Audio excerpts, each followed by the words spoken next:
আলাইকুম প্রিয় শিক্ষার্থী, স্বাগত জানাচ্ছি।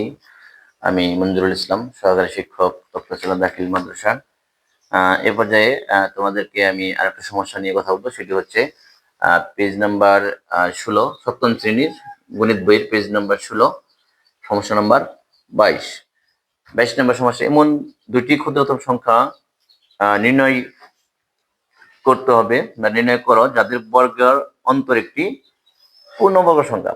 তাহলে আমাদের এখানে পূর্ণবর্গ সংখ্যাটা কিরকম? পূর্ণবর্গ সংখ্যা হচ্ছে যে সংখ্যার একটা নির্দিষ্ট বর্গমূল রয়েছে, যেতে কোনো দশমিক থাকবে না।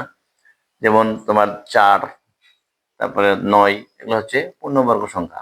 তাহলে এমন এমন দুটি ক্ষুদ্রতম ক্রমিক সংখ্যা নির্ণয় করতে হবে যাদের বর্গের অন্তর হবে একটি পূর্ণবর্গ সংখ্যা। তাহলে আমরা ধরে নেই, মনে করি ক্ষুদ্রতম ক্রমিক সংখ্যা দ্বয় ক যোগ 1। সংখ্যা দুটি বর্গ হবে, তাহলে ক স্কয়ার ও ক প্লাস 1 স্কয়ার। সুতরাং তাদের বর্গের অন্তর হবে ক প্লাস 1 স্কয়ার বিয়োগ ক স্কয়ার। এখানে যে আবার সূত্র রয়েছে আমার, এ প্লাস হোল স্কয়ার সূত্র যদি ব্যবহার করি, তাহলে ক স্কয়ার প্লাস 2 ইন্টু ক যোগ 1 স্কয়ার মাইনাস ক স্কয়ার। তাহলে যে আবার প্লাস এবং মাইনাসে কাটা গেলে থাকে 2 প্লাস 2 ক প্লাস 1।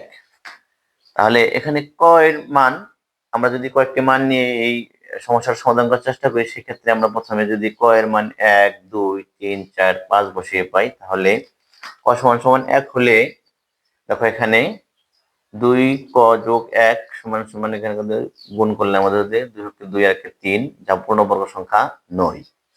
আবার ক এর মান 2 হলে 2 দুগুণে 4 যোগ 1 5, যা পূর্ণবর্গ সংখ্যা 9। ক সমান সমান 3 হলে 2 গুণ 3, 3 দুগুণে 6 আর 1 7, যা পূর্ণবর্গ সংখ্যা 9। আর ক এর মান 4 হলে 4 দুগুণে 8 যোগ 1 9, যা একটি পূর্ণবর্গ সংখ্যা। কেননা যেহেতু 9 এর বর্গমূল হচ্ছে 3। ক্ষুদ্রতম সংখ্যাতে কত হবে? একটি হবে 4, আর একটি হবে অপর ক্ষুদ্রতম সংখ্যা হবে ক যোগ 1, মানে 4 যোগ 1 সমান 5। উত্তর হবে 4 ও 5।